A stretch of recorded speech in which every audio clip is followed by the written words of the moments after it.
depois do apito final, o jogo do Palmeiras e do Atlético Goianiense, né? O que a gente vai trazer agora para vocês é o Alexandre Silvestre para essa conversa.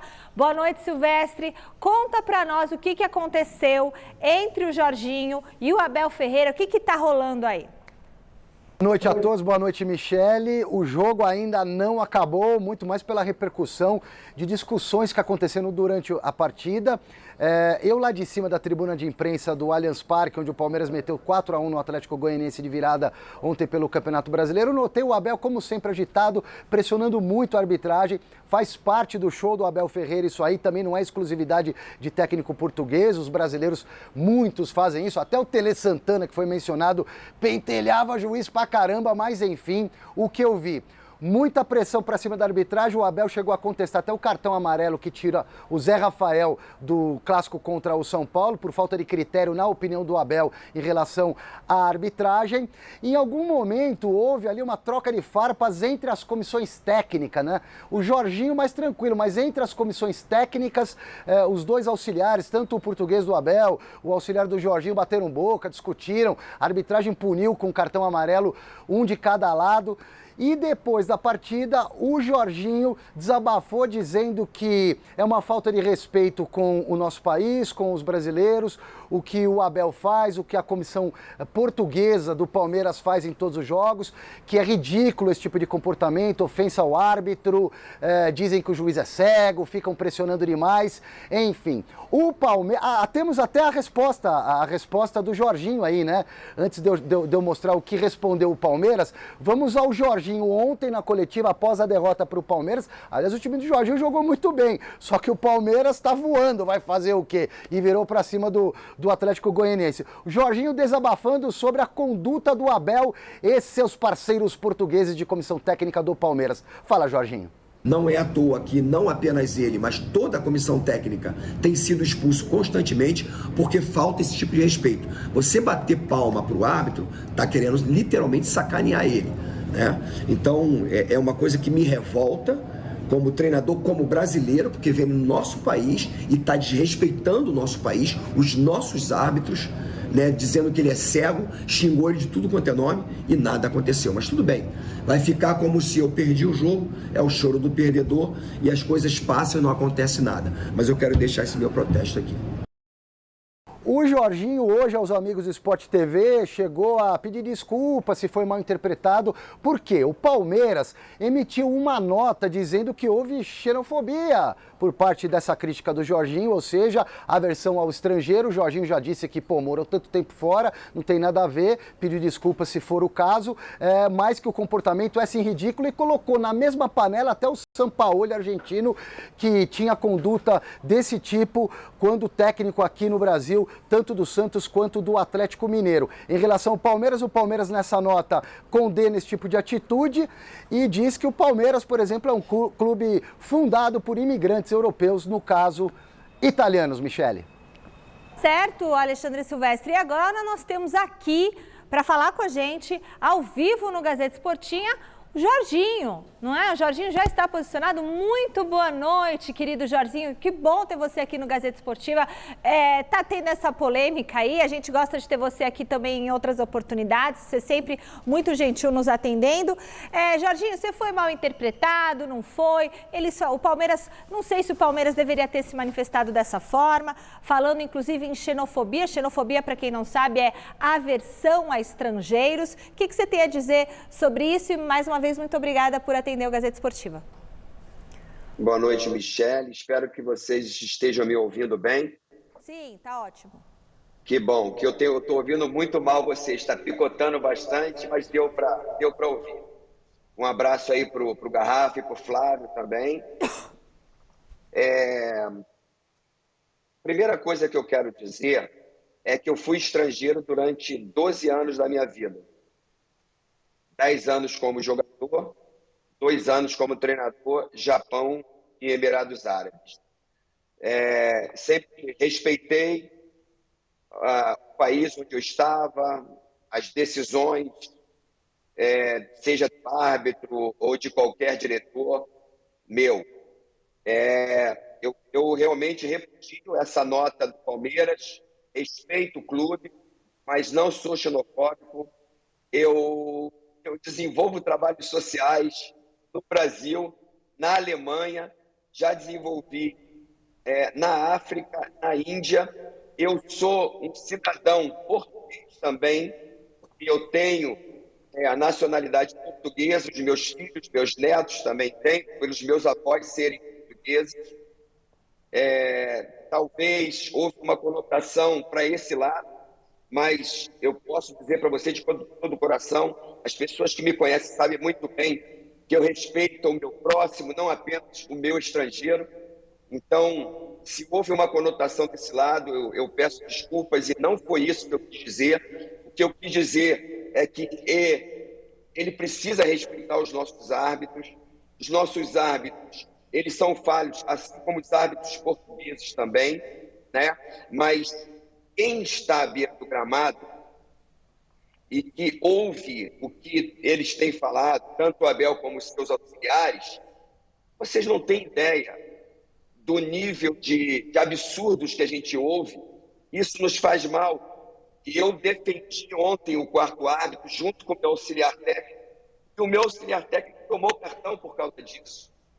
Então, foi uma indignação pós-jogo, naturalmente, com a cabeça quente, diante do resultado que a gente fez um grande primeiro tempo.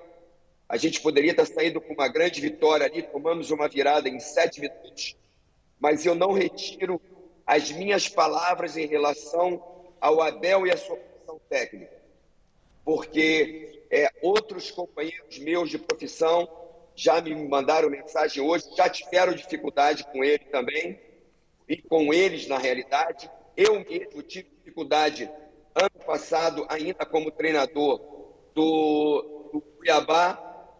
O Abel não estava presente, ele estava suspenso, mais uma vez suspenso, e o seu auxiliar técnico que estava no banco teve uma discussão comigo, meu auxiliar técnico também. Então, por causa da forma como eles pressionam o quarto árbitro, isso é uma falta de respeito com o adversário, porque no momento que ele está sempre condenando e discordando da arbitragem, da marcação que ele faz, está discordando daquilo que foi feito ao nosso favor.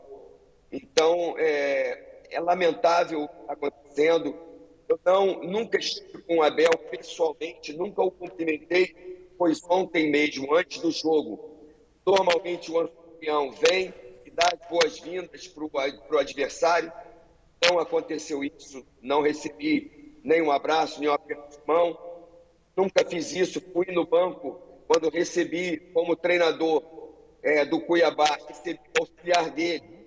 Mais uma vez ele não esteve presente, mas por uma outra razão, que veio a equipe toda a reserva jogar lá em Cuiabá, e fui ao auxiliar técnico, ele o cumprimentei, o tratei super bem, não tivemos nenhum problema naquele jogo. Então, a minha indignação é justamente o que eles têm feito, a pressão que eles têm feito em cima do quarto árbitro, Jorginho, em cima do árbitro, nas decisões que são feitas. Muito bom. Osmar Garrafa, rapidinho, fala com o Jorginho e o Flávio também, já faz os dois juntos aqui. Eu não trabalhei no jogo, né? Boa noite, Jorginho, não trabalhei no jogo, mas acompanhei tudo o que aconteceu. Entendo que o que acontece não é, o que o Jorginho falou, não é novidade nenhuma sobre o comportamento do Abel, não é novidade nenhuma que o banco do Abel, a comissão técnica do Abel fazem esse tipo de pressão. É verdade. Né? Isso não é novidade, a gente sempre falou. O que talvez não tenha pegado muito bem foi o fato do Jorginho. Eu, como se fosse técnico, não sou, claro, sou jornalista, mas se fosse técnico não teria comentado isso logo depois da partida de ter tomado uma virada de 4-1 e tal, então vão atrelar a essa situação. Eu não atrelo a essa situação. Respeito demais o Jorginho, entendo que o que ele falou é verdade. E sobre a diretoria do Palmeiras, acho que ela não deveria ter se manifestado, Flávio. Ela não deveria ter se manifestado. Se o Abel sentiu algum tipo de problema, o Abel que fosse falar. Né? Não a diretoria do Palmeiras aumentar um problema onde não vejo esse tipo de problema. E o que o Abel tem esse tipo de postura que o Jorginho falou? Tem mesmo. E que a nossa arbitragem é ruim? Ela é péssima, Flávio. E ele tinha que ter cumprimentado o Jorginho, claro, sim, senhor. No mínimo, que é isso? Uma deselegância. Realmente o Palmeiras não tinha que se meter nisso. O Palmeiras tem usado muito esse tipo de paternalismo com o Abel, que parece que ele não precisa. Jorginho, o que você pensa desse intercâmbio de técnicos estrangeiros? Abel à parte ou Abel incluído? E só, desculpa, Jorginho, só para acrescentar, Jorginho, só para acrescentar, porque a gente já vai dar continuidade no programa, o Abel também comentou na entrevista coletiva, ele falou, o time do Atlético Goianiense do Jorginho atacou muito, mas na defesa eles deixam tudo aberto lá atrás, não pode? Eu acho que isso é desnecessário também na coletiva do Abel Ferreira, esse tipo de deselegância com o adversário.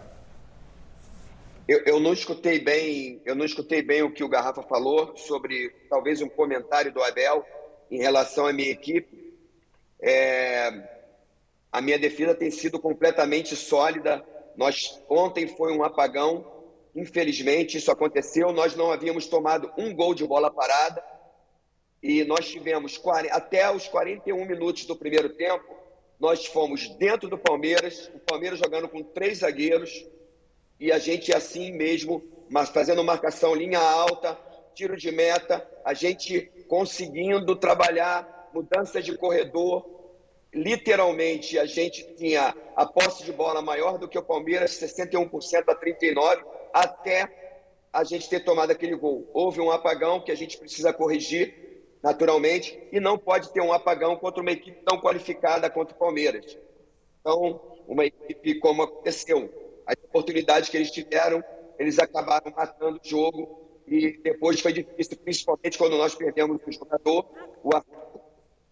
ficou difícil a gente tentar reverter essa situação. Até a seleção brasileira teve apagão, né, Jorginho? Às vezes acontece, né? Flávio, qual foi a sua pergunta para o Jorginho mesmo? De um modo geral, como você vê o intercâmbio de treinadores no futebol brasileiro, Jorginho?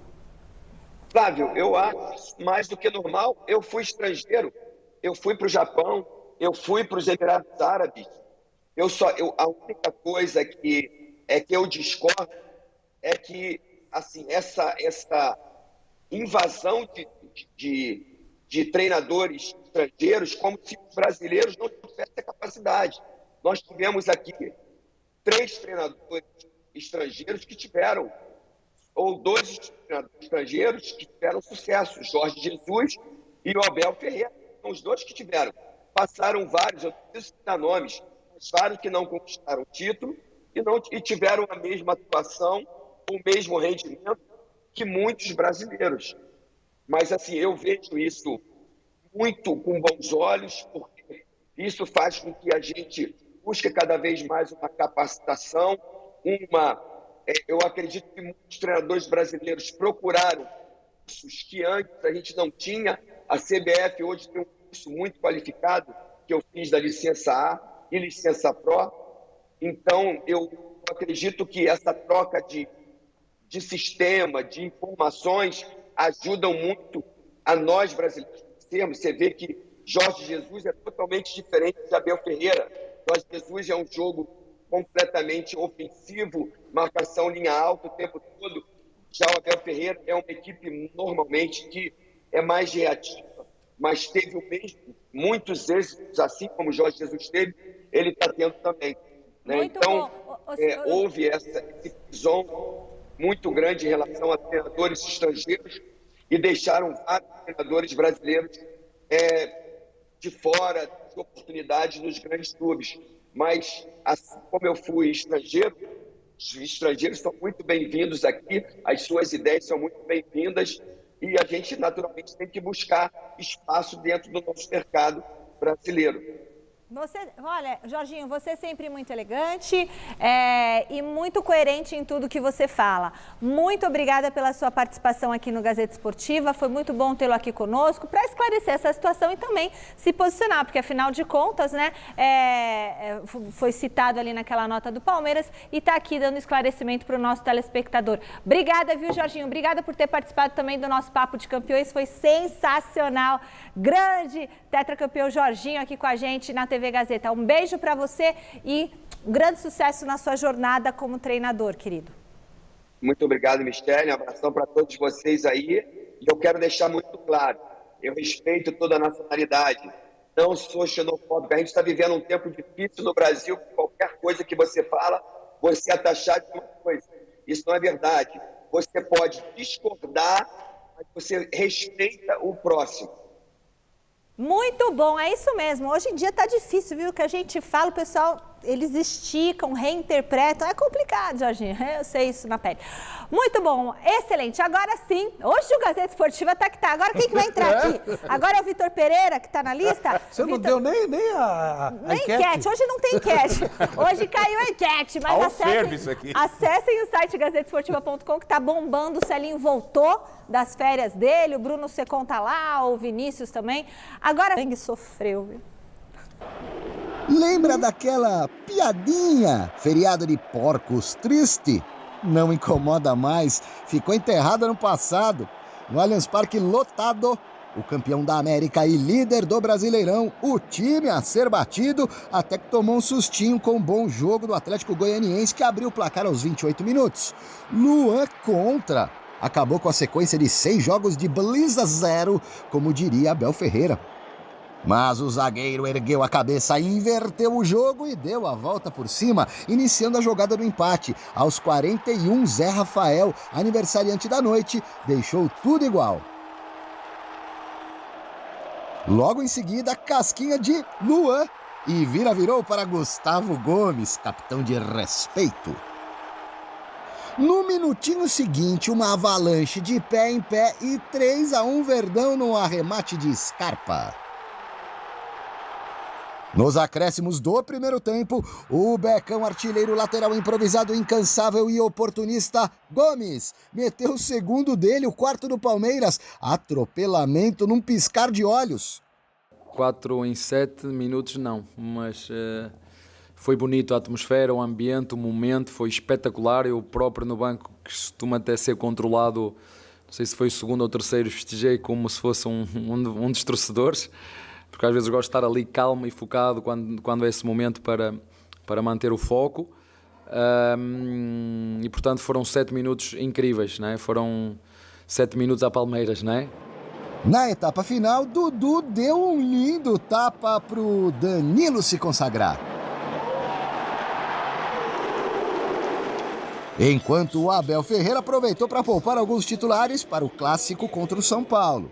Mas a fome por gols não parou por aí, não. Breno Lopes fez o dele. Não valeu, tava na banheira. Gomes, de novo ele, de cabeça, queria o tradicional hat-trick. 3 numa só partida? Quase, hein, meu zagueiro? Arthur foi expulso ao parar o contragolpe mortal de Breno Lopes. Mesmo com 1 a menos, o Dragão diminuiu quando o ótimo Everton catou borboleta e deu de presente para o Churi empurrar para a rede. O dono da casa continuou em cima, atacando. Menino. O Wesley. Só faltou o Rony acertar aquela bendita bicicleta. 4-2 Palmeiras, líder isolado do Brasileiro. Melhor ataque, melhor defesa, melhor um monte de coisa. Dentro e fora de campo, um verdadeiro estado de graça. Queria agradecer, porque depois de sofrermos o golo, isso é uma palavra-chave nos nossos ouvidos, quando começaram a gritar o Palmeiras é o time da virada e o Palmeiras é o time do amor. Epá, isso ajuda-nos e de que maneira, quero agradecer. Eu acho que é a primeira vez que faço isto, eu gostava de partilhar esta vitória, dedicar esta vitória de forma especial aos nossos torcedores. Acho que é a primeira vez que faço isto, desde que estou em Portugal. Desculpem, desde que estou no Brasil. Estão a ver, eu sinto-me tão bem aqui que é como se estivesse em casa. Mas a verdade é que eles tiveram um papel importantíssimo nesta virada e depois a qualidade dos nossos jogadores, a crença, a vontade, a força, o saber lidar com os momentos do jogo, é tudo isso. Aquele teu vizinho pentelho chato, ele tá quietinho, ele se mudou ou ele já te pediu desculpas? Do meu vizinho chato. A garrafa não subiu dessa vez, tá? Ah, olha... Abel Ferreira falou. Vocês são danados. Bela pergunta do Silvestre. Os vizinhos chatos somos nós da imprensa, isso já ficou claro. E os vizinhos chatos estão elogiando o Abel. O Palmeiras está jogando futebol diferente, está jogando um esporte diferente de que todo mundo está jogando no Brasil. É mesmo. Dá para te dizer que está perseguindo o Abel. Nesse ponto, nota 10 para você, Abel. Parabéns. É mesmo, é um futebolzão, viu? Ontem foi incrível. Parabéns, Palmeiras. Agora é o seguinte, agora eu quero volta aqui para falar desse reforço pra gente. El Flaco Lopes, flaco para os argentinos como fino, magrelo, né? Pelo porte físico do garoto, que a compridão tem 1,88, 21 anos, canhoto, tem vários gols aí marcados pelo Lanús. O Palmeiras adquire 70% dos direitos econômicos do jogador, que assina com o Verdão por 5 temporadas. O centroavante, que não é um 9, só 9, ele também pode fazer alguma função ali de segundo atacante. Já recebeu as boas-vindas e está retribuindo essas boas-vindas através da TV Palmeiras, através do torcedor do Verdão. Vamos dar uma conferida nisso aí. Sí. Muchos mensajes, comentarios de gente de Palmeiras. Enseguida muchísima gente. Sé que son un montón y son muy apasionados. En eso se parecen a Lanús, así que bueno, va a ser familiar. Pero bueno, contento, como te digo, de todo el apoyo que me dieron estos días. Bueno, para la torcida de Palmeiras, que siga alentando, que siga con esperanza en el equipo, que bueno, todo el mundo acá trabaja para sacar lo mejor de nosotros y nosotros vamos a dar el máximo, así que bueno, contento y con muchas ganas de empezar. Lopes, Merentiel, que foi outro reforço, e o menino Hendrick, que vai assinar em julho o primeiro contrato dele como profissional, serão novidades para o Abel Ferreira a partir da segunda quinzena de julho, quando a janela de transferências se abre, e aí efetivamente esses caras todos, além do Hendrick, poderão ser utilizados na prática nos jogos. Para a próxima partida, Palmeiras líder contra o São Paulo, que saiu do G4. Segunda-feira que vem, Abel tem algumas dúvidas, aguarda pela recuperação de Rafael Veiga, de Marcos Rocha, e é mais ou menos isso, Michele. Beijo. Beijo, Silver. Flaco Lopes, o que dizer? Esse jogador, ele era cobiçado, inclusive, havia uma expectativa na Argentina que ele seria negociado com a Europa. Ele é jovem, o Lanús é um time bem estruturado financeiramente, uma bela contratação do Palmeiras. Vai dar certo? Aí tem uma série de fatores, mas em termos de contratação, o Palmeiras foi bem. Jovem, canhoto, alto, com uma boa perspectiva de ser um jogador importante para o clube. Enquanto alguns, por desespero, estão contratando ex-jogadores, famosos jogadores com ótimo currículo, mas em final de carreira, o Palmeiras está com a gestão absolutamente correta, olhando para o mercado e pegando jogadores com futuro promissor. Como disse o Flávio, pode dar certo? Pode não dar certo, mas os jogadores veteranos pouco têm jogado. E esses novos enriquecem demais o elenco do Abel. Novo contato no Morumbi, o evento com os campeões está